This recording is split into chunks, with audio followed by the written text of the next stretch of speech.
Elder Hao had served as the village chief of Kien Lao for nearly a decade. He had only one daughter, Lan, who, 2 years prior, had married Thach, a young man from an ordinary family in the village. Initially, Elder Hao vehemently opposed this marriage, desiring his daughter to wed someone of equal social standing. Although Thach was a handsome and robust young man with above-average intelligence, his teacher had passed away long ago. He was left with only his aging, critically ill mother, who certainly wouldn't be able to care for Lan after their marriage. In fact, Lan's life might even become more difficult. Having been pampered by her parents, Elder Hao feared his daughter wouldn't endure hardship, so he tried to stop the union. Yet Lan insisted on marrying the man she loved. She simply couldn't accept living under the same roof with someone, no matter how well-matched their social status, if there was no love between them. When Elder Hao became stern, Lan went on a hunger strike to achieve her wish. Seeing his daughter starve herself day after day until her ribs protruded, Elder Hao and his wife, out of love for their child, reluctantly agreed to Lan's wishes. On the wedding day, both sides of the family had their tables prepared by Elder Hao's household. Thach's mother, though frail and sickly, still tried to appear joyful for her son. Throughout her life, she had toiled in poverty, only hoping her son would one day build a fortune and change their lives. As for her own old body, it was just waiting for death. The villagers of Kien Lao remarked that Thach was like a rat falling into a jar of rice. Elder Hao's family was incredibly wealthy, with vast lands stretching as far as the eye could see. Servants filled their home. Now that Thach was moving in as a son-in-law, he wouldn't need to work hard at all. Such words made Thach incredibly uncomfortable, but Lan looked at him with a bright smile. "You're very capable, too. I believe that one day, you'll be able to manage all affairs in the household on behalf of my parents." Thach looked at his wife with loving eyes. This marriage had indeed brought him great pride. For a period after the wedding, the couple lived in harmony. Although Thach lived at his wife's home, even the servants didn't dare disrespect him. They still had to show deference to Elder and Madam Hao, and to Lan, treating him with politeness.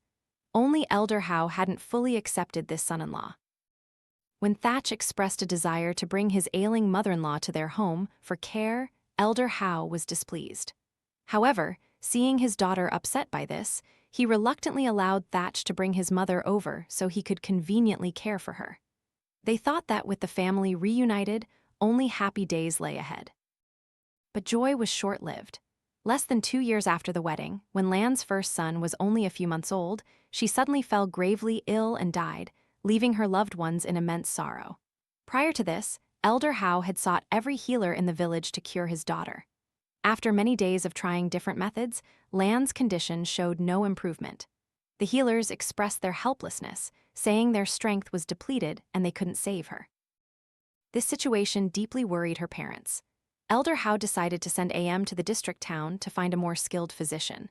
However, before he could even leave the house, Lan began vomiting large amounts of blood, convulsing, and slowly losing consciousness.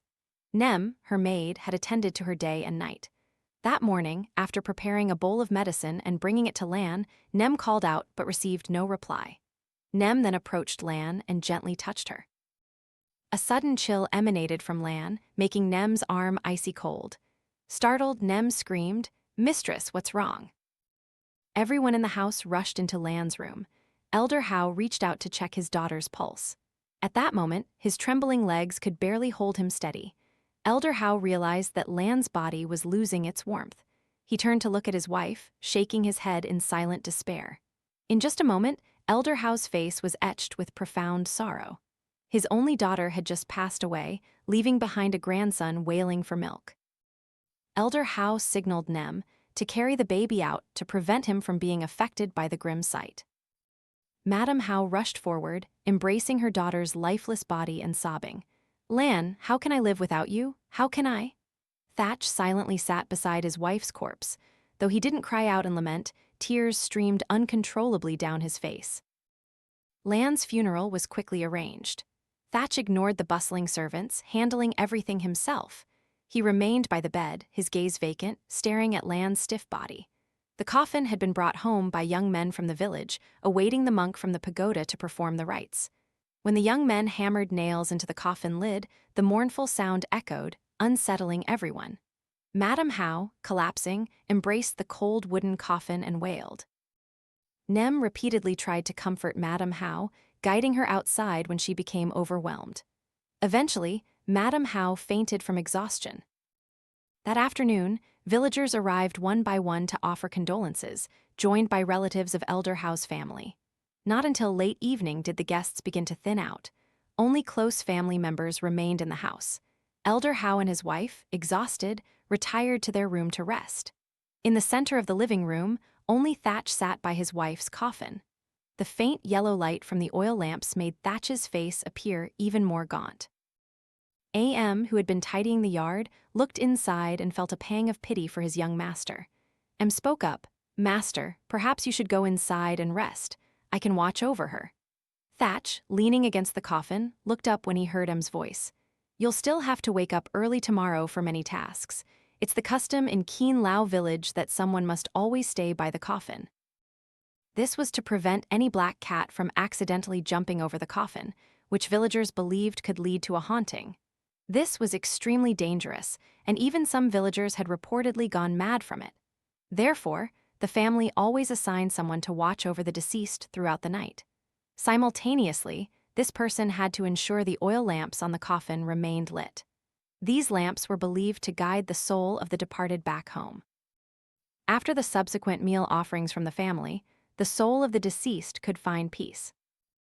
During the 2 years Thach had lived there as a son-in-law, A.M. had seen him love his mistress dearly. Now, after the death of the village chief's daughter, the most grief-stricken person was perhaps Thach.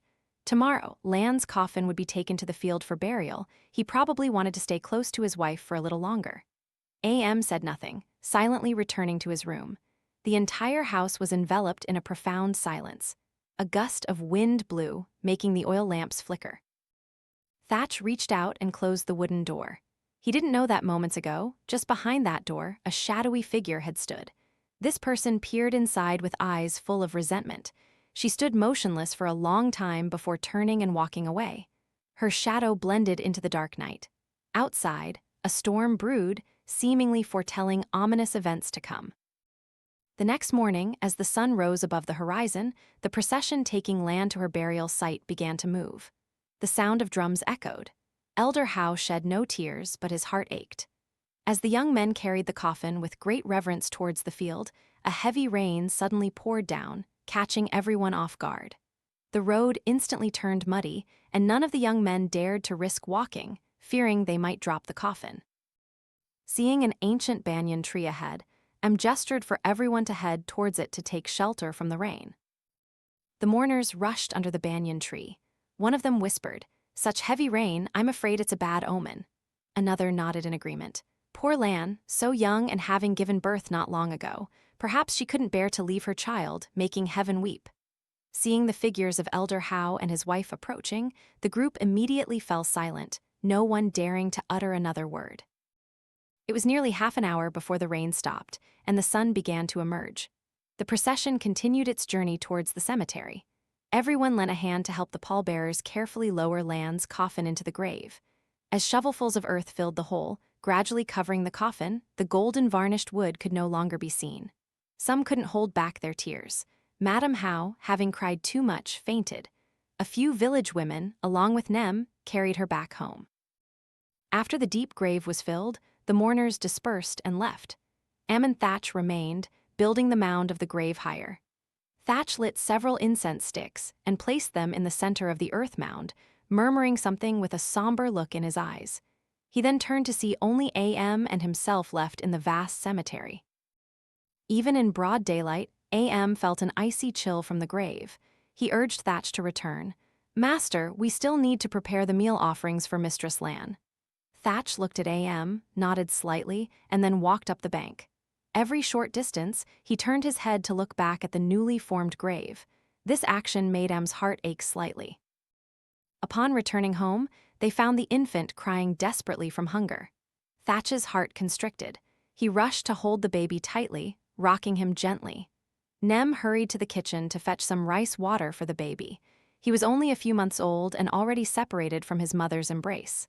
Witnessing this scene, even the hardest heart would feel a pang of sorrow. In the days that followed, the village chief's house was devoid of the usual sounds of laughter and chatter. Madam How lay in bed for days, having no desire to eat or drink. Village Chief How was no different. He sat on a rattan chair on the porch, gazing blankly at the frolicking birds.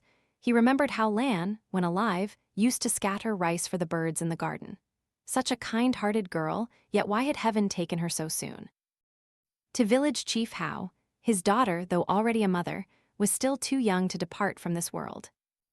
Still deeply grieving, Elder How entrusted his son-in-law with the task of collecting taxes from the villagers. Seeing Thach working tirelessly these past few days, Elder How began to wonder if he had misjudged him before. When he first learned of Lan's affection for Thach, Elder How had secretly observed the young man. On the surface, Thach appeared simple and honest, but a seasoned man like Elder How suspected Thach was merely putting on an act. How could a man from a poor family like him not be after their wealth? Why else would he patiently endure his precious daughter's temperament? Elder How had agreed to Lan's marriage to Thach but remained cautious. For 2 years, he had not given any property to the couple, and all expenses were managed by Madam How. Thach was never allowed to participate in any major or minor family affairs. Many times, Lan had shown her displeasure, but Elder How remained firm, saying, "Living in this house, you don't have to worry about life's struggles. Isn't that good enough?" Lan's thoughts were very simple. As long as she and her husband lived happily together, that was enough. She was their only daughter, so sooner or later their wealth would go to her and her husband. So Elder and Madam How could hold on to it until they died, and she wouldn't care. But her husband was different. He was known as the village chief's son-in-law, yet he had no money in hand, nor any authority. People looked down on him. Lan didn't want her husband to be sad about this, so she asked her father to let Thach work with him. Of course, Elder How still didn't trust his son-in-law. Time and again, he found excuses to refuse his daughter's request. Seeing Lan's sad face, he said, "Don't be angry with your father, dear. I just want you to live a comfortable life." As he spoke, Thach smiled. "My parents-in-law allowed me to live here as a son-in-law and take care of my mother-in-law so diligently. I couldn't be more grateful. Don't worry about it." Day after day, Thach remained attentive to his wife, never once mentioning the How family's assets. This gradually earned him Elder How's goodwill. Elder How even planned that once his grandson turned 1, he would give Thach a portion of their land to manage, and eventually, all his possessions would go to Lan and her husband. With some money and status, Thach's position would be elevated. People wouldn't criticize his daughter for marrying an incompetent man. But before that day could come, his daughter fell gravely ill and passed away. Lan was gone, leaving behind a young grandson. These days, Elder How's mind was in turmoil. How could he not abandon his grandson? And he couldn't force Thach to abandon his own son either. Finally, Elder How decided to cede his position as village chief of Kien Lao to his son-in-law. After Lan's death, he no longer had the heart to manage everything. Elder How wanted to spend time with his grandson and wife. Thach was a quick-witted and capable young man. He trusted that Thach could handle the work. However, he had one condition. If Thach decided to remarry later, he would not have the right to take the child out of Elder How's house. For his grandson's sake, he could consider Thach his own son. If Thach was a sensible and virtuous person, then Elder How would eventually leave everything to Thach and his grandson. However, Elder How was not in a hurry to tell Thach this. For now, he only entrusted a part of his work to his son-in-law. Thach didn't mind at all. He happily accepted and went with AM to collect taxes from the villagers. That evening, M loudly recounted the story to the household. "Oh my goodness, I only said a few words, and that scoundrel Bay paid up immediately." Bay was known as a stubborn man in Kien Lao village. Whenever Elder How went to collect taxes from him, he would always get annoyed. Bay had countless excuses to delay payment, even with other village chiefs who were arrogant and oppressive. Elder How, since becoming village chief, had never been complained about by the villagers. He always considered their difficult lives, hoping they could escape hardship and live less strenuously. Many times, when villagers were slow to pay taxes, he would even use his own money to cover for them, including Bay. Yet this time, Thach just spoke to Bay once, and he obediently pulled out the money, not missing a single coin. Earlier that morning, Thach had gone to drink wine at the beginning of the village and had briefly seen Bay, but hadn't confronted him. Bei was famous for his fiery temper, hitting his wife and children like no one else in the village. Outside, Bei was fierce, but at home, he was like a rabbit, terrified of his wife. She controlled him completely, and he never dared to cross her because he had stomach problems, and his wife wouldn't let him drink alcohol. He was probably craving it after a long time, so he secretly went to drink this morning. Thach only whispered that he had seen Bei early that morning. Bei, wide-eyed with fear, immediately handed over the taxes to Thach and then ushered him away. As AM recounted the story, the household listened in awe. Elder Hao, hearing this, was very pleased. It's good to know how to grasp other people's weaknesses, but you were too bold in public. Thach bowed his head and replied, "Yes, Elder, I still have much to learn from you." In the following days, tax collection became very smooth. Elder Hao gradually placed more trust in his son-in-law. Before long, it was time for Lan's 49-day ceremony. Early that morning, the servants in village chief Hao's house were busy preparing offerings. That day, Elder Hao invited a monk to perform prayers for his daughter's soul. On the altar were 5 trays of familiar dishes, along with bunches of white chrysanthemums, Lan's favorite flower when she was alive. Madame Hao never imagined she would one day arrange flowers to offer to her own daughter. Her eyes welled up with tears as she tried to suppress her emotions. Nem, beside her, also had teary eyes. Thach was the one who lit the incense sticks, then placed them on his wife's altar. After that, he stepped back to allow the monk to begin the ceremony. Everyone in the house sat down, clasped their hands, and recited prayers. When the ceremony was only halfway through, a sudden storm with strong winds broke out outside. The sunlight faded, replaced by dark, swirling clouds. Rain poured down heavily on the roof. Thunder rumbled. Madame Hao suddenly felt an immense unease in her heart. The day we took Lan to the field, it also rained heavily like this. Now, even this prayer ceremony for her soul can't be peaceful. I wonder if Lan is angry or blaming us for something? Madame Hao whispered to her husband. Dear, why does my heart feel like it's burning? It was summer, yet the scene outside was as desolate as winter. Inside, the monk continued to murmur his prayers. Elder Hao, seeing his wife's distress, gestured for her to be silent. What's wrong? Wait until the ceremony is finished, then speak.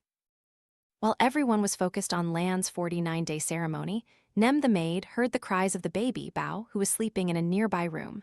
Nem rushed in, picked up the baby, and tried to soothe him. Bao was crying so hard his face was red. Nem had to rock him for a long time before he finally stopped crying. The baby was only drinking rice water instead of his mother's milk, but his body was already plump. Nem looked at Bao and smiled. You must be a good boy, okay? Don't make trouble. Little Bao didn't understand Nem's words, but felt safe in her warm embrace and smiled back at Nem. Upstairs, the prayer ceremony was completed. Master Bak walked to the door, his gaze falling upon Nem and Bao. He suddenly remembered seeing something strange about them, but then his eyes blurred. Master Bak rubbed his eyes a few times and looked again. Nem had turned around, and the baby had disappeared. It wasn't that they vanished, but Master Bak could sense an aura of negative energy emanating from the child. However, he concluded that perhaps his age was affecting his eyesight. Master Bak bid farewell to Elder and Madame Hao, then quickly departed. Inside the house, AM cleared the offerings, but neither Thach nor Elder and Madame Hao could eat anything. Looking at the altar, the incense smoke still rose thick and heavy. Madame Hao sighed and went to her room to lie down. Thach and Elder Hao remained, drinking only wine, not eating anything. In the afternoon, Thach went to inspect the rice fields, which were almost ready for harvest. This season, Elder Hao had allowed his son-in-law to oversee these matters himself. More than a month had passed since his wife's death, yet Thach still cared for Lan's parents. He also observed that Elder Hao had borne the family's burdens without complaint. He believed that in time, when the pain of losing their only daughter gradually subsided, the village chief's family would once again find peace as before. But fate was not so kind. That night, as Madame Hao drifted into sleep, she dreamt that her daughter Lan appeared. Lan's face was mournful, and she stood at the door, refusing to enter the house. Madame Hao called out, but Lan didn't respond. A moment later, she silently walked out to the alley, and Madame Hao rushed to chase after her. Lan's silhouette disappeared into the dense, dark night. Madame Hao woke with a start, realizing it was just a dream. Yet she couldn't hold back her tears. As soon as the sky brightened, she got up to light incense on her daughter's altar. Thach, coming out of his room, saw her and asked, "Didn't you sleep well, elder mother, that you're awake so early?" Madame How turned to her son-in-law and said, "I dreamt of Lan. She was so sad. We just held her funeral a few days ago. I wonder if she's lacking anything." Thach felt a jolt at her words, for he too had suffered a nightmare the previous night. He awoke drenched in sweat from fear, but quickly regained his composure and comforted her. "Perhaps you just miss Lan too much. That's why you dreamt of her." Madame How nodded slightly, then asked, "Will you still go to the fields today? Then I'll tell Nem to prepare breakfast early for you to eat before you leave." The previous day, while visiting the fields, Thach noticed that the rice was ripe for harvest and needed to be gathered quickly to prevent birds from pecking at it. Thach hurriedly ate some cold rice and bid Elder and Madame How farewell, heading to the fields. He only needed to supervise, as he had hired people to do the harvesting. Among the laborers that day was a young woman. Her head was wrapped in a scarf, and she was small but incredibly strong. Wielding a wide sickle, she could finish her work in a single day, her work ethic equal to two others, earning everyone's admiration. Thach, curious, approached to get a clearer look at her face. As Ha turned to carry a bundle of rice to the bank, Thach cried out in shock. The woman standing before him was a familiar face, a face that should have been deep beneath the earth. "Lan, what's wrong?" Ha spoke up. "Excuse me, master, is something wrong?" Her clear voice jolted Thach awake.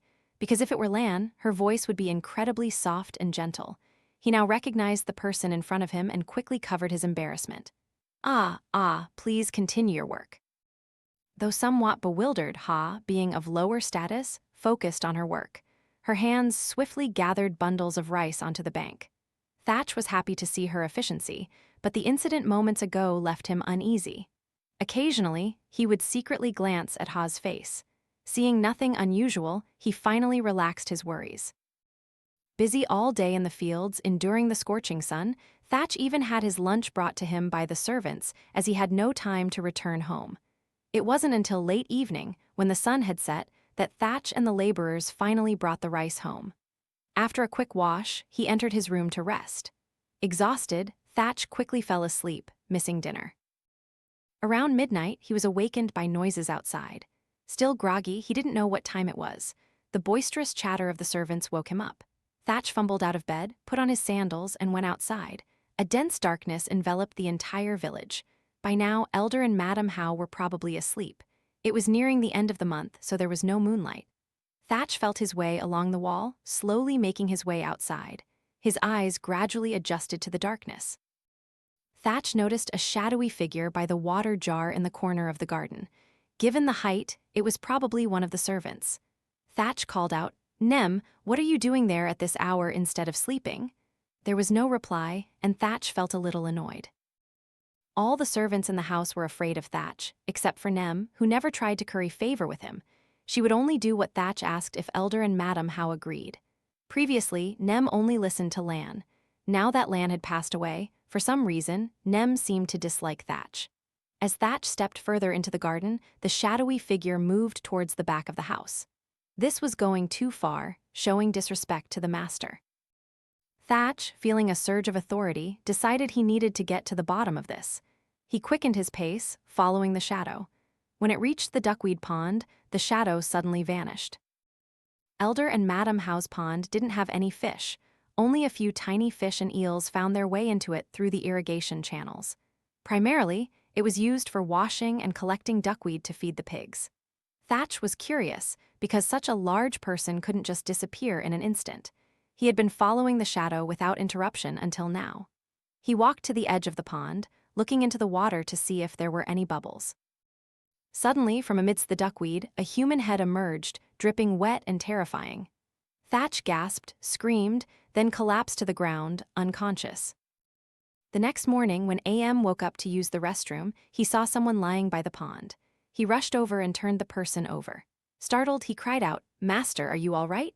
He shook Thach vigorously and gently slapped his cheeks a few times until he woke up. Thach's entire body was cold from lying on the ground for so long. AM helped him onto his shoulder and carried him home. Passing by the main house, AM called out, "Nem, wake up quickly." Inside, Nem also groggily got out of bed, still half asleep but hearing Am's voice. Nem, startled, quickly ran out. Thach was lying slumped on Am's back. Nem quickly went to the kitchen, made a fire, and boiled water. After washing himself with warm water and changing into clean clothes, Thach's face was much less pale, and his body was no longer cold but gradually becoming feverish, as if burning. Thach had evidently caught a cold from the chill. Elder and Madame Howe, hearing the news, were also concerned for their son-in-law. Madame Howe then ordered the servants to cook Thach a bowl of perilla leaf porridge to help him recover. In the fields, Elder Howe took over supervising the work himself. For the next few days, Thach suffered from a fever, his whole body shaking.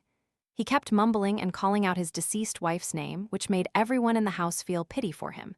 His condition worsened. Elder Howe then had to seek a healer to examine him. However, the village healer, who had fallen gravely ill a few days prior, was bedridden and struggling even to eat, so he couldn't come. It was summer, a busy time, and no one could go to the district to find another healer for Thach. Madame Howe had no choice but to go to the garden to gather various leaves and boil water for him daily. Fortunately, by the third day, his fever began to subside. His body gradually returned to normal. However, Thach was still very weak. In just a few days, he had lost a lot of weight. Through this incident, Thach gained even more trust from Elder Howe. He believed that his son-in-law had worked so hard for the family that he had fallen ill. Feeling sorry for Thach's efforts in caring for the family, Elder Howe, after the harvest was completed, sent someone to get him some tonics to help him regain his strength. At that time, in Kien Lao village, news spread that the healer who had been ill for a few days had only suffered from a fever, just like any other time. But that morning, when villagers came to seek his treatment, they discovered he had been dead for some time. His body was cold, lying on the ground in a contorted position. The healer's eyes were wide open, as if filled with extreme fear. A trail of red blood flowed from the corner of his mouth. Since the healer had no wife or children and lived alone, with no remaining relatives, the villagers, upon hearing the news, rushed to help with the funeral arrangements. Upon hearing this news, Thach couldn't sit still. He wanted to go and witness the healer's death with his own eyes. Madame Howe, thinking her son-in-law wanted to help with the funeral for the villagers, quickly stopped him. "You just recovered from illness. You shouldn't go to places with heavy negative energy. The village affairs are already being handled by others." Since Elder Howe became the village chief of Kien Lao, he had always ensured that any villager living alone would have a proper funeral organized by the chief to send them off on their final journey. Villagers also collaborated with the chief to ensure the deceased found peace in the afterlife. Recently, Elder Howe had entrusted most of these tasks to Thach, only lacking the public announcement of his succession to his son-in-law. But now, Thach's health hadn't fully recovered. Elder Howe, upon hearing of the healer's death, quickly left. Thach remained at home, pacing restlessly. It wasn't until the next day, when Elder Howe returned home and said the healer had been buried without incident during the funeral rites, that Thach finally breathed a sigh of relief. But then, it was his mother-in-law's turn to fall ill. From a small room at the back of the house, Madame Thach's prolonged cough echoed, frail and weak. Thach rushed to her side. She was struggling to sit up. He quickly reached out to support her. "Mother, how are you feeling?" Madame Thach looked at her son with sorrowful eyes, which gradually filled with tears. "My son, don't be too greedy or crave glory. One day you might harm yourself." She used her last breath to speak these final words to Thach. These words startled Thach somewhat. Perhaps his mother-in-law knew something, which was why she spoke like that. Thach evasively said, "What did I do, mother? Why are you saying such things? Don't harbor baseless suspicions. Just rest and get well." As Thach helped his mother lie down, she waved her hand, then bent over, coughing and vomiting blood. "Someone, quickly call the healer." Of course, there was only one healer in the village, and he was now in his grave. Madame Thach no longer had the strength to fight her illness. Thach cried out in anguish, blaming himself for not providing his mother-in-law with a comfortable life. His mother had worked tirelessly to raise him, and in her illness, she dared not spend money on treatment, so her condition had worsened. Later, when Thach married Lan and his mother-in-law moved in, she had careful daily care, but it seemed her health could no longer recover. When Elder and Madame Howe and the servants heard the commotion and rushed over, Madame Thach was already gasping for her last breath. She died without being able to close her eyes, her heart still worried for her misguided son. A few days earlier, in a hazy dream, Madame Thach had dreamt of Lan appearing. Even in her dream, she appeared fierce. Lan then revealed a horrifying secret to her. If Thach did not curb his insatiable greed, he would one day gain nothing and lose his own life. Madame Thach didn't know if Lan's words in the dream were true, but she surely felt pity for her old mother, which was why she told her. Madame Thach knew she didn't have long to live, so she told Thach what she had heard in her dream. Sadly, at that moment, he was still consumed by the grief of losing his mother, and had no mind for other matters. Madame Thach's funeral was then held. Village Chief Hao, being a compassionate man, allowed his son-in-law to hold the funeral for his birth mother right in his own home. The night before Madame Thach's coffin was taken to the fields for burial, Thach dreamt that his wife's mother appeared to him. She pointed directly at her son. "Thach, do you have any humanity left in you?" Hearing his mother speak like that, Thach didn't know how to explain himself. Suddenly, the outside door was slammed against the wall by the wind, jolting Thach awake. He realized that while watching over his mother-in-law's coffin, he had fallen asleep. After that, he couldn't sleep again until dawn, afraid of encountering the fierce gaze of those two women. After Madame Thach's funeral was completed, Thach officially had no remaining blood relatives. Elder and Madame Hao, seeing this, adopted him as their son. This way, the servants in the house would not dare to gossip. It was also reasonable and rightful to let him take over as village chief. Thach was overjoyed. After all, he had been waiting for this day for a long time. About a week later, Elder Hao announced the news to all the villagers. No one opposed the decision. Over time, everyone had seen Thach always care for and assist the poor villagers.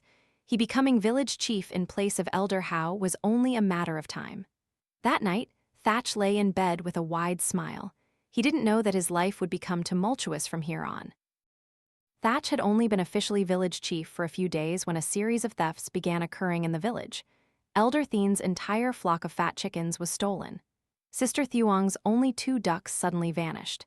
This affected Thach's reputation. Under his governance, the villagers lived in constant fear. Elder Thien, in his distress, insisted that Thach investigate the thefts. He went to Thach's house and pleaded, "Please, village chief, help me. My chickens are all the property I have. Without them, how will my family survive?" Thach had never imagined he would face such a headache. If he didn't handle it well, he might not hold the position of village chief for long. Now, with Elder Hao backing him, if he couldn't win the people's hearts, it would be difficult to achieve anything. What Thach cared about now was how to earn a lot of money and live a prosperous life like Elder and Madame Hao. For all this time, Thach had tried to win over Lan's parents. However, apart from the village chief position, Elder Hao hadn't mentioned anything about land deeds. Thach was gradually losing his patience. He wanted to quickly secure the position of village chief of Kien Lao to earn money and secure his future. Thach then looked at Elder Thien and offered a smile. "Don't worry, I will send someone to investigate this matter thoroughly." After discussing it with Elder Hao, Thach went to Phuc's house. Phuc was the only one in the village who owned a chicken. If a thief wanted to strike, they would surely target Phuc's chicken. Phuc was a strong young man and a light sleeper at night. Even a small noise would startle him awake. Therefore, Phuc wasn't afraid of thieves. However, to ensure no theft occurred in the village, Phuc agreed to let Thach and AM stand guard quietly that night. As soon as darkness fell, the two found a hiding spot. Thach sat in a position where he could clearly see the door to Phuc's chicken coop. M sat opposite him. The clear sky was a full moon, so it was bright. Thach sat for a long time, his legs aching. AM, on the other side, was also bored and tired. Occasionally, he would scratch himself because of mosquito bites. When it was nearing the 3rd watch, M was about to call Thach to return when he suddenly saw a shadowy figure approaching from Phuc's alley. He glanced at his young master, who nodded. Thach also moved his feet stealthily. At this moment, the shadowy figure quickly broke into Phuc's chicken coop. Thach and AM immediately approached. M squatted down and grabbed the thief's legs while Thach twisted one of his arms. "Got you." Thach wanted to see clearly who the thief was, and under the bright moonlight it was easy to spot. But suddenly he dropped the arm and stammered. How could it be?" Thach stumbled back, his entire body trembling. The thief, realizing he was no longer restrained, quickly ran away. M immediately shouted, "Catch him, master, he's escaping." Phuc, inside the house, rushed out and chased after the figure. A moment later, he and AM dragged a young man back to the house. This was Han, a villager from Kien Lao. His mother had been raped by a stranger and conceived him. Perhaps out of resentment towards that man, she named her son Han, meaning hatred. Han and his mother lived a very difficult life, rarely having a full meal. His mother also suffered from illness and couldn't afford treatment. She died a few years ago. Han was left alone in the world in a dilapidated shack temporarily built for shelter. He had no land to cultivate. If anyone in the village pitied him, they would bring him some fruit or fish to ease his hunger. This year, Kien Lao village suffered a bad harvest and famine, and with high taxes to pay, no household likely had enough to spare for Han. Han, desperate, turned to thievery, probably driven by extreme hunger. By this time, many villagers had gathered at Thach's house, including Elder Thien. Elder Thien angrily scolded Han for stealing his chickens. The only person not concerned with the theft was Thach. He still stood bewildered in front of Thach's chicken coop, as if his fear had not yet dissipated. His back was drenched in cold sweat, making his hands and feet tremble slightly. AM, seeing his young master distracted, ran out to the alley. Seeing Thach standing there as if frozen, AM tapped him. "Master, what's wrong?" Startled by AM, Thach almost screamed, but he quickly regained his composure. He strode into the courtyard, appearing stern, and spoke loudly, "My chicken has already been sold for food. Now, if you want compensation, I wouldn't even know where to find it. Let this thief work for the families he stole from to gradually repay his debt. And let everyone present here bear witness, so if he tries to shirk responsibility, he will face severe punishment." The villagers of Kien Lao found the young village chief's words reasonable. Even Elder Thien, though still heartbroken, felt that Han had acted thoughtlessly out of desperation. Han had never known a mother's love and had grown up enduring the bitterness of others. Ultimately, he was just a pitiful soul. The matter was resolved, and by then it was almost dawn. The crowd dispersed, everyone returning to their homes. After this incident, the villagers trusted the young village chief even more. In the corner of Thach's house, from beginning to end, a shadowy figure had been observing Thach's every action. Her eyes glowed red with a fire of hatred. Smoke enveloped her body, growing thicker with every breath. Returning home after an exhausting night, Thach went into his room to rest. As soon as he lay on the bed, he quickly fell asleep. Suddenly, a familiar voice called out in Thach's ear. "Darling, wake up, our child is hungry." It was a hot summer, yet Thach's body shivered uncontrollably. He sat bolt upright in bed, scanning his surroundings. Other than himself, there was no one else. Perhaps the voice he had just heard was in a dream. For some reason, ever since Lan's 49-day ceremony, he had been constantly dreaming of her. Not only that, recently he had been having hallucinations, seeing Lan's face in everyone he looked at. But the person Thach had caught in the past few nights was a chicken thief. Yet he suddenly turned his head, his mouth agape in shock as he recognized his wife. What was more terrifying was that Lan's hair was disheveled, and her face was not beautiful at all. Instead, blood tears streamed from her eyes, and a sticky, viscous liquid oozed from the corner of her mouth. Even now, Thach still trembled with fear every time he recalled it. By now, the sun was high in the sky. He got out of bed and went to the main room. He didn't know where Elder and Madam How had taken bow. The house was only filled with servants busy with their chores. Thach called out, "AM, where is everyone?" Em replied, "Master, Elder and Madam went to Madam Mao's house early this morning. There's a death anniversary ceremony there today.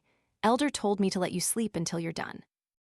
Madam Mao was Madam Hao's birth mother, living at the entrance of Kien Lao village. Since Thach became a son-in-law here, he rarely visited there. Because Madam Mao didn't like this son-in-law, especially since Lan passed away. She believed Thach had brought bad luck, causing the death of her only grandchild. Hearing Am's words, Thach nodded, indicating he understood. He then told him to prepare his meal so he could get ready for work. The day before, Elder Hao had reminded him about collecting taxes for Chief Minister Hao in the district, but due to the thefts in the village, he had been delayed. If Thach didn't leave early, he might be reprimanded by the Chief Minister. This was the first time he would meet Chief Minister Hao, so he wanted to make a good impression. As the sun began to beat down, Thach and AM hurried on their way. They walked continuously without resting. Around noon, Thach and AM finally reached their destination. But for some reason, the weather was extremely hot and humid. Halfway there, Thach had already drunk all the water he carried with him. The heat had parched his throat. Unable to bear it any longer, Thach found a roadside water stall to rest. Madame Thur, the owner of the stall, saw him and smiled. "My young master, this water is wonderfully refreshing, truly rare." Then she added, "Is the man in the stall as fresh as my daughter?" Madame Thur, hearing someone compliment her daughter, gave a sly glance. A few others whispered that the stall owner's daughter was incredibly beautiful. On days when the stall was busy, she would help her mother. This chatter among the villagers piqued Thach's curiosity. He also followed suit, calling out, "Madam, bring your daughter out to serve tea. Let's see if she's as fresh as you say." Judging by Thach's clothes, Madame Thur guessed he was no ordinary person. Fearing offending a wealthy man, her small stall might lose business. Madame Thur then signaled Thao to bring tea out. Indeed, she was a beautiful, gentle girl. Thao looked no older than 16. The beauty of a budding young woman captivated Thach somewhat. He looked at her and smiled, then raised the teacup to his lips to drink. A familiar voice echoed in his ear, "Is the tea not delicious, my dear?" Thach, startled, forcefully dropped the teacup to the ground, his eyes wide with terror. The voice he had just heard echoed again. In broad daylight like this, he didn't believe in ghosts appearing. But when Thach met Thao's gaze, his legs began to tremble uncontrollably. He immediately turned and ran wildly down the road. AM was stunned for a moment until someone reminded him, and then he quickly ran after Thach. When he finally caught up to Thach, he leaned on his shoulder, panting. "What's wrong, master? Why are you running like a madman? I ran until I lost my breath." Thach looked back, realizing it was his servant. He scanned his surroundings, seeing no one else but the two of them. By this time, Thach had run far from Madame Thur's water stall. He had never imagined he would be haunted by his wife's ghost to such an extent. Even though AM kept asking, Thach remained silent for the rest of the journey. After delivering the taxes to Chief Minister Hao, Thach had no mind to stay and flatter him. He immediately bid farewell to the Chief Minister and returned home, wanting to arrive before dark. Thach feared encountering another incident like that morning, so he chose a different route to avoid Madame Thur's water stall. Thach and AM left Chief Minister Hao's house not long after, turning onto a narrow path. Along the path, trees and grass grew profusely, making the air much cooler. However, as they walked, the two felt a strange unfamiliarity. AM asked, "Master, why does this path feel so strange?" "It's a shortcut to Kien Lao village, besides the main road we took this morning." After walking a long distance, Thach realized this wasn't the path he used to take. However, it was getting late, and he didn't want to turn back. But the further they walked, the more desolate the place became. If they had taken the old road, they would probably be home for dinner by now. But now, darkness enveloped all the scenery. Thach and AM didn't know which village's territory they were in. It was dark, the moon hadn't risen, and they had to grope their way step by step. Suddenly, Thach slipped and tumbled down the path. His body rolled several times before stopping. Perhaps he hit a branch while falling, causing immediate pain. AM, hearing his master's cry, quickly fumbled his way over. His hand touched Thach's leg, feeling something sticky. It must be blood flowing from the wound. He looked around and noticed a faint light emanating from the window of a nearby dilapidated house. AM cried out in joy. He carried Thach on his back and ran towards the light. Fortunately, they met an old man living in that rundown house. Elder Dean was the only resident remaining there. Other families had moved elsewhere. Moreover, he was gravely ill and wouldn't live much longer.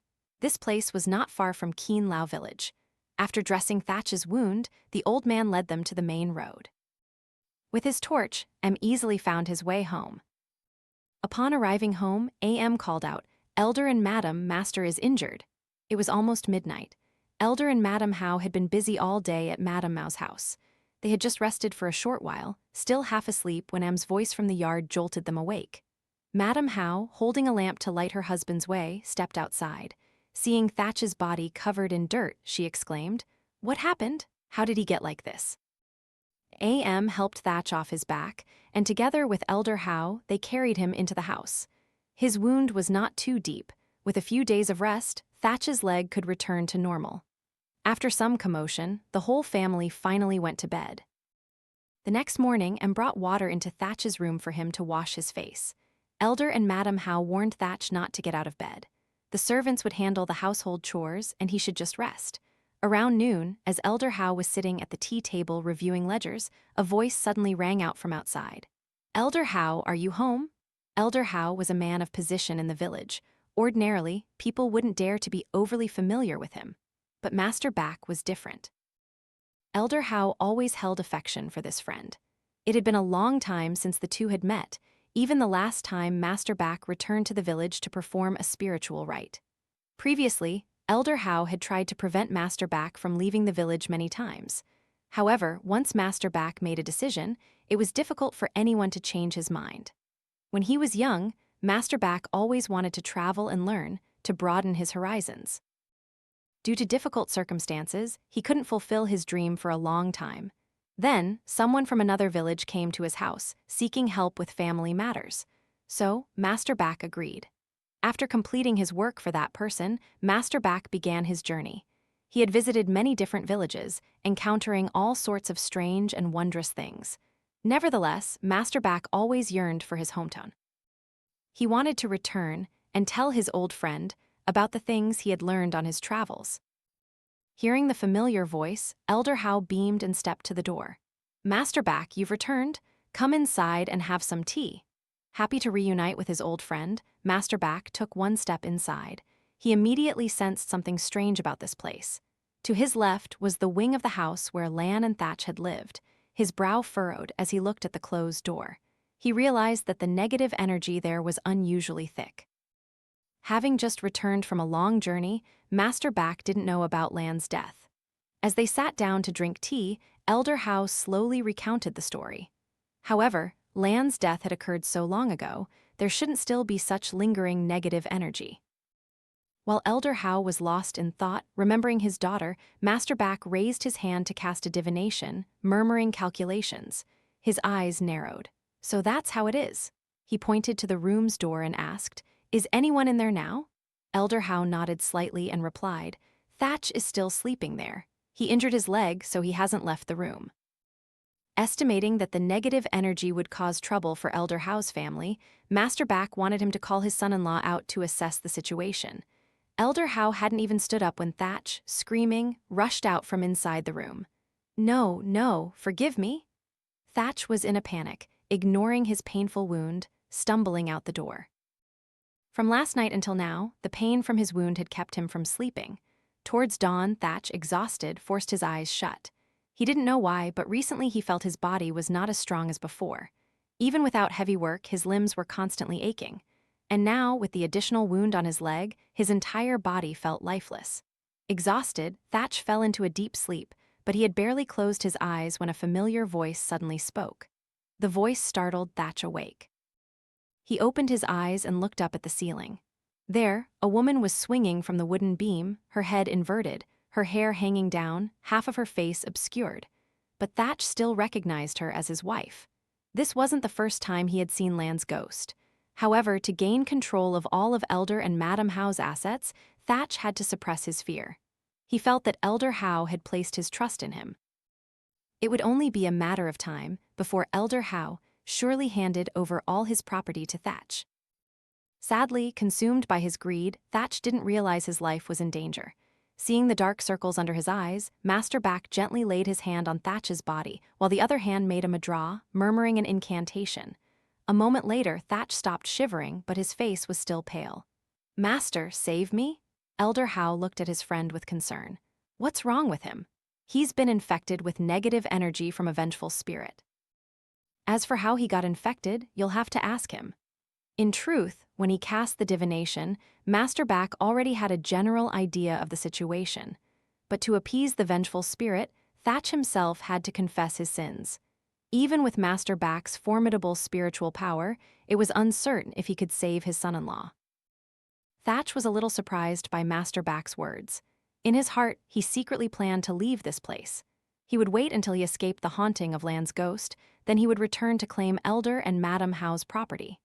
Master Back, seeing through Thach's thoughts, calmly said, "If you continue to conceal everything, as soon as you step out of this place, you could die at any moment. I never risk other people's lives. You decide what you'll do." Thach was utterly shocked when Master Back blocked his escape route. He sat down on the floor and slowly recounted everything he had done. Madam How, entering from outside, overheard the story. Her legs gave way. Nem had to help her sit down beside her husband. Elder Howe was also stunned by this cruel truth. Lan's death was caused by Thach. When he first came to live in this house as a son-in-law, Elder Howe was still wary and didn't give him any authority. Thach, frustrated, went to the tavern at the edge of the village. There, he accidentally met a young man named That, who claimed to be a fortune teller and numerologist passing through. Seeing Thach sitting in the corner of the tavern, drinking wine alone, That recognized him as a man with money and approached Thach, who wished to become the village chief. That said that sooner or later, Thach would get what he wanted because he was born in the year of the tiger, a creature with extraordinary power. All he needed was to marry a woman from a wealthy family, and she could assist him on his path to fame and fortune. However, he had to avoid marrying a woman born in the year of the tiger. According to that, one mountain cannot have two tigers. If both husband and wife were born in the year of the tiger, it would lead to great disaster.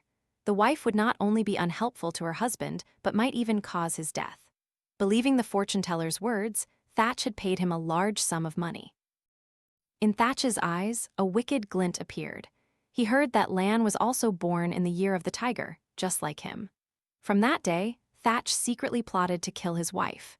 He and the healer devised a plan to put poison in Lan's medicine, causing her to fall gravely ill beyond recovery. She would appear to die from drinking medicine, and no one would suspect. Madame Howe, hearing this, went mad and lunged at Thach, clawing at him. "You venomous snake, how could you treat my daughter like that?" Nem had to pull her away. Heartbroken by her daughter's death, she cried silently. What Elder Howe cared about wasn't how Thach had killed his daughter, but rather he looked at his friend and asked, "What did you mean earlier when you said my daughter wasn't yet free?" Master Back's face showed a sorrowful expression. He nodded in confirmation. Elder Howe continued, "So what do we do now?"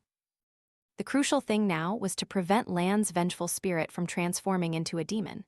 According to Master Back's perception, her resentment had enveloped the house. He worried that if her deep-seated grudge continued, Lan would gradually lose her consciousness. She would no longer remember who her parents were, and when she turned into a demon, she would harm everyone in the house and the surrounding villagers. Master Back had to appease Lan's vengeful spirit as soon as possible. If left for too long as someone died, the negative energy would fester, and the spirit's power would grow stronger. Lan transforming into a demon could happen very soon. At that point, even with Master Back's immense spiritual power, he alone couldn't protect the people of Kien Lao village. He decided to set up an altar and perform a ritual tonight. As for Thach, though Master Back knew his crimes, as a spiritual master, he had no right to interfere with the karma of the world. Thach was like a criminal facing divine punishment for his sins. However, Master Back didn't know if he would survive until then. Naturally, he couldn't let Thach die before tonight. He took out a yellow talisman from his satchel and told Thach to keep it on him. This talisman would help Thach resist until Master Back could appease Lan's vengeful spirit, preventing the negative energy from the corpse from increasing her resentment. That would be detrimental to Master Back in resolving Lan's grudge. It was still early. Elder Howe rushed off to buy the items Master Back had requested. And Nem also helped with the tasks assigned to them. They scattered grains around the house, leaving only a circular space at the entrance for the ghost to enter. In front of the house, they placed 2 7-branched poles. Master Back prepared talismans for Elder and Madame Howe and the household staff. This was a precaution in case Lan suddenly transformed into a demon. These talismans could help protect them safely. After completing his work, Master Back took a short rest, telling him to wake him when Elder Howe returned. Then, Master Back entered the guest room and closed the door. When a spiritual master performs a ritual, he has to cut his hand to draw blood on paper, then recite incantations to imbue the talisman with spiritual energy. This process greatly affected Master Back's health. He felt a bit tired and needed to rest to recover, so that he would have enough strength for the ritual tonight. After a long nap, Master Back was awakened by Am's voice. "Master, Elder has returned." Master Back slowly woke up from bed, gently shaking his head to clear his mind. Outside, darkness gradually fell, engulfing the landscape of Kien Lao village. Master Back slowly stepped outside to find Elder Howe already waiting at the table. The two began arranging everything to prepare for the ceremony. From a cloth bag, Elder Howe took out a silver staff. It could suppress the power of malevolent spirits but would also affect the soul of the deceased. If not absolutely necessary, Master Bach would never use it. On the table were also several small bowls, containing incense powder, a few oil lamps, and some fresh fruit. There was also a large paper horse. As Master Bach explained, it was a vehicle for the deceased soul to travel conveniently to the underworld. When the time for the ceremony arrived, Master Bach signaled AM and Elder how to carry the table out into the courtyard.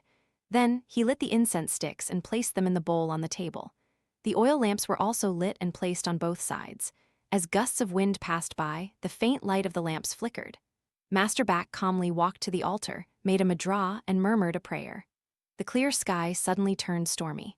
From the dark night, a familiar figure gradually appeared. She floated through the air, never touching the ground. Her disheveled hair fell over her shoulders, obscuring part of her face. She looked at Master Bach and sneered, "You want to stop me from taking revenge? It's not that easy." Then she let out a chilling laugh. The household sitting below all looked at the daughter before them.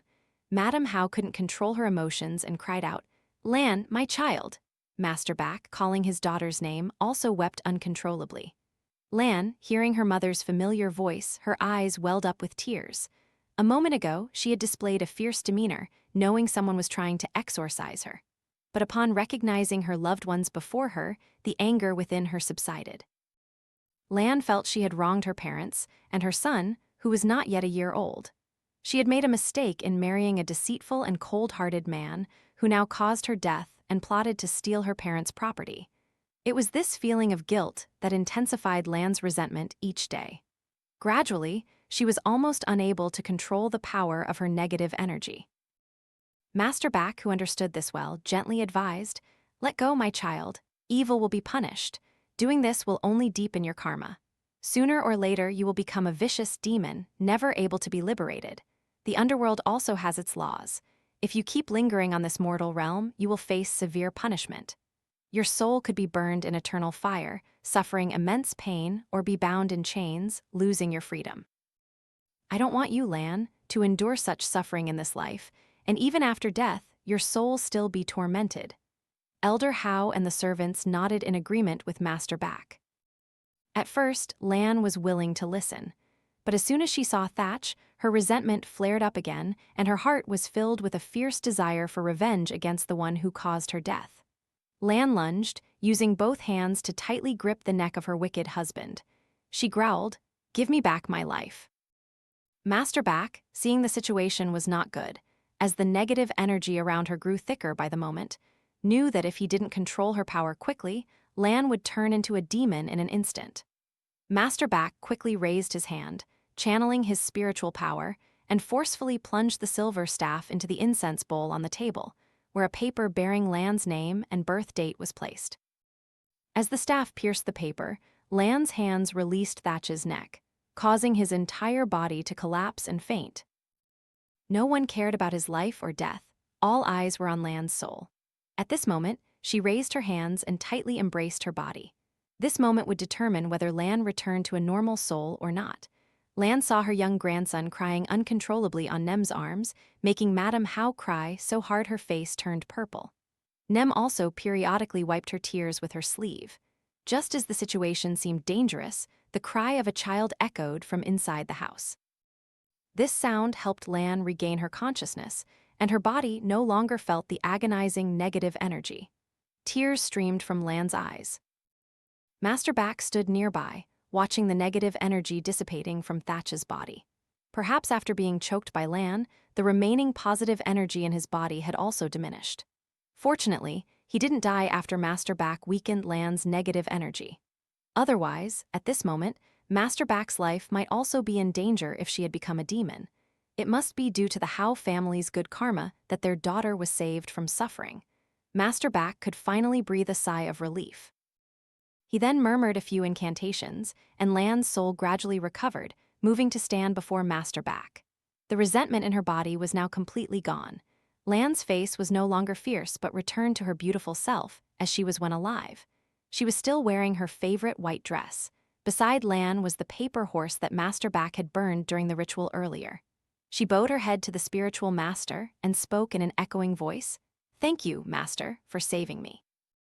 Master Back simply nodded and replied, I will guide you part of the way. If you have anything to say to your loved ones, hurry, the sky is about to brighten. Lan looked towards her parents, then at Bao, who was sleeping in Nem's arms. And when she heard the baby cry, Master Back signaled Nem to bring Bao over. Tears rolled down Lan's cheeks. She choked back sobs and said to Elder and Madam Hao, Parents, please help me raise my child to be a good person. I must go. Madam Hao nodded repeatedly, emitting uncontrollable sobs. She wanted to say so many things to her daughter, but her mouth felt numb. Lan understood the pain her mother was experiencing. She offered a gentle smile to reassure her loved ones. Lan raised her hand high, waving goodbye to her parents and son. Then, just like that, she gradually faded into the deep, quiet night. Because Thach's death was caused by her, Lan still had to undergo spiritual cultivation to clear her karmic debt. After that, she could be reborn. However, as Master Back said, Thach was also someone who caused her death in this life, so Lan wouldn't have to endure too much hardship. As for Thach, perhaps after being taken to the underworld by the demon guardians, he would have to endure countless punishments for his evil deeds. Perhaps in future lives, he would never be reborn. After their daughter let go of her resentment and departed, the Hao family returned to their normal days as before. Elder Hao still held the position of village chief. He and his wife also used their wealth to help the poor villagers. Lan's son was carefully cared for by Am and Nem. The day he first stammered his words, Elder and Madam Hao felt immense joy. Madam Hao looked at the incense smoke still rising thickly on the altar, then smiled. Go in peace, my child. The story of Elder Hao's family was later passed down through generations in Kien Lao village. They used it as a lesson to teach their children and grandchildren. Greedy and malicious people can never lead a good life. Harming others also harms oneself and even destroys one's once peaceful family. You can hide your evil deeds from others, but how can you hide them from heaven?